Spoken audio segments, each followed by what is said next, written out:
La cuestión es que los mismos motociclistas reconocen los pecados que cometen a la hora de conducir. El desorden que hacen es macabro. Se suben en cuanto anden pueden para esquivar el tráfico. Van a toda velocidad como si fueran a reclamar herencia. Comen flecha que da miedo. Es decir, van en contravía o mejor en contravía. Alejandra, y no solo eso, son necios y con ganas. Van sin chaleco, sin casco, llevan más de 2 personas en la moto, menores de 10 años. Además, algunos no tienen SOAT ni revisión técnico-mecánica. Y para completar, se parquean donde quieren y donde pueden y como pueden. Pero además, el hurto a motocicletas es uno de los principales que ocurre en esta zona del país. Y eso no es el motociclista que queremos en esta ciudad. En Bucaramanga queremos motociclistas respetuosos, pero lamentablemente esos que han llegado de otras partes están dando mal ejemplo y entonces los de aquí, como ven que no los sancionan y no hay autoridades que se paren en la raya y sancionen a los irresponsables, entonces por esa razón están adoptando los buenos las costumbres de los malos. Acá, incluyendo los vehículos que están accidentados, están alrededor de 4.000 a 5.000 vehículos, motocicletas, no contar los demás vehículos.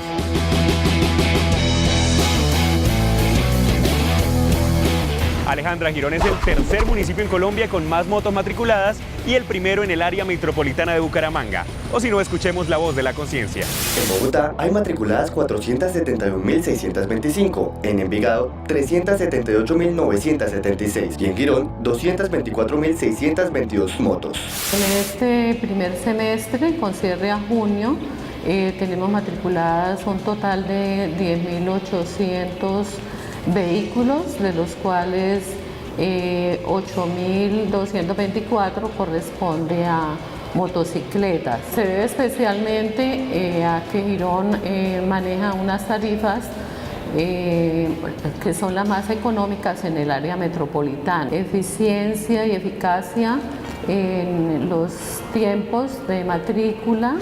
La situación es que las motocicletas hoy son mayoría. En Colombia, más de la mitad del parque automotor corresponde a motocicletas, es decir, más de 7 millones de unidades. En el área metropolitana de Bucaramanga, esto se replica. Del total del parque automotor, cerca de 380.000 unidades corresponde a velocípedos. Esto significa un incremento del 300% en 10 años. La población solo creció un 10%, o sea, acumulado los 10 años. Una alternativa de movilidad que se está convirtiendo en un problema de salud pública. Efectivamente, es un problema de salud pública en dos cosas puntuales. La primera es la accidentalidad y en eso sí que estamos graves. 24 muertes de conductores, 3 de pasajeros y 19 de peatones. En el caso de los motociclistas están involucrados más o menos entre un 65 a 67% de estos accidentes de tránsito.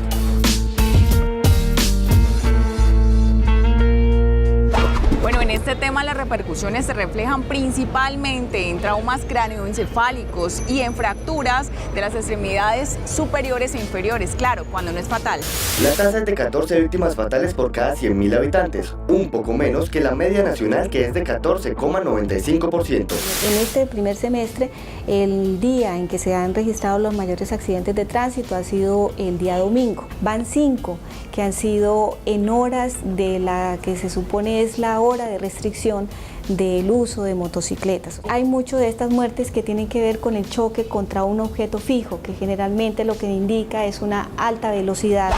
Y esto también se refleja en las incapacidades médicas. Consultamos una empresa en donde de 362 trabajadores, 100 tienen motos, es decir, cerca del 30%. Y de estos, el 6% han presentado incapacidades médicas en lo corrido del año. Inicialmente lo cubre el SOAT y luego pues ya viene a la EPS. La empresa pues lógicamente, apenas el trabajador reporta el accidente, entramos a cubrir pues ese pago, de su pago salarial normal, se paga el 66% sobre su base de salario. Después de 120 días se paga sobre el 50% y después del día 180 ya se tiene que remitir el trabajador a su fondo de pensiones para iniciar un proceso de pensión. Se entra pues a buscar el reemplazo, ahí pues la empresa incurre en un doble costo. La ausencia del trabajador siempre va a generar reprocesos. El segundo punto que afecta a la salud pública tiene que ver con la contaminación ambiental por la cantidad de motos. En este punto consultamos a un experto y La Voz de la Conciencia nos cuenta qué dijo. Por cada litro de gasolina, un automotor recorre en promedio 8 kilómetros. Emite a la atmósfera 2,5 kilogramos de CO2. Esta cantidad es absorbida de forma natural por un árbol. Es decir, por cada automotor tendría que existir un pulmón verde diario, o sea, 365 al año.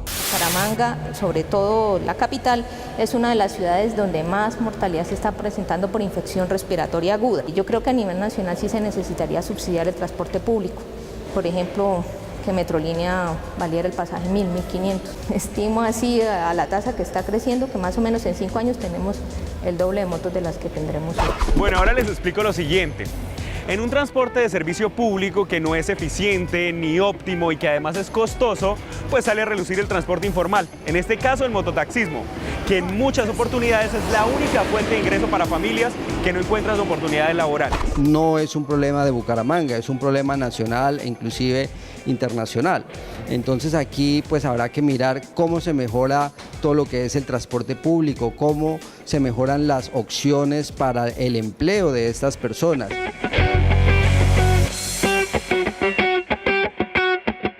Luis Carlos, ese es un detalle. Ahora, por ejemplo, cuando una familia gana un salario mínimo mensual que es de 737.000 pesos y una de las personas se tiene que desplazar 2 veces al día, gasta diariamente un promedio de 4.200 pesos en el área metropolitana de Bucaramanga.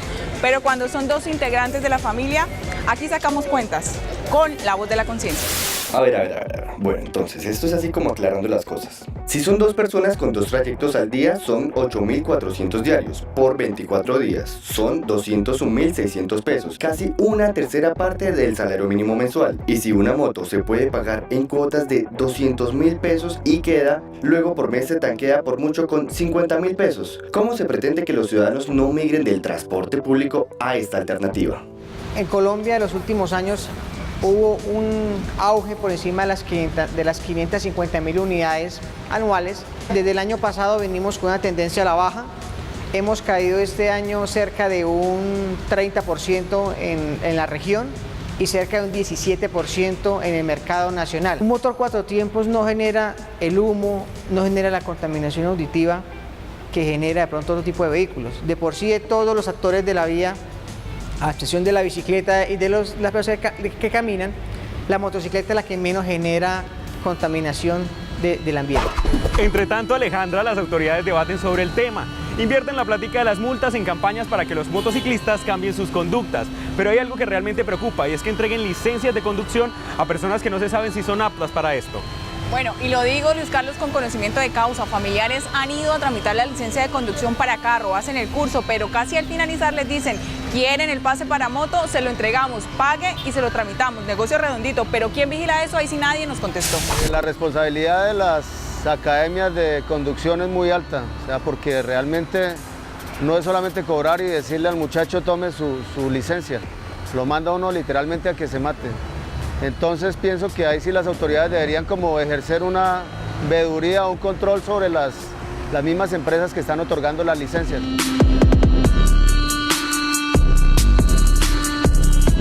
Pues Alejandra, ¿es tal vez este punto la raíz del mal o mejor aún la solución de los males de esta alternativa de transporte que más parece un arma letal que un medio para la sana movilización? En conclusión, Luis Carlos, sí es más práctico, más económico, pero sin temor a equivocarnos representa más riesgos para la salud.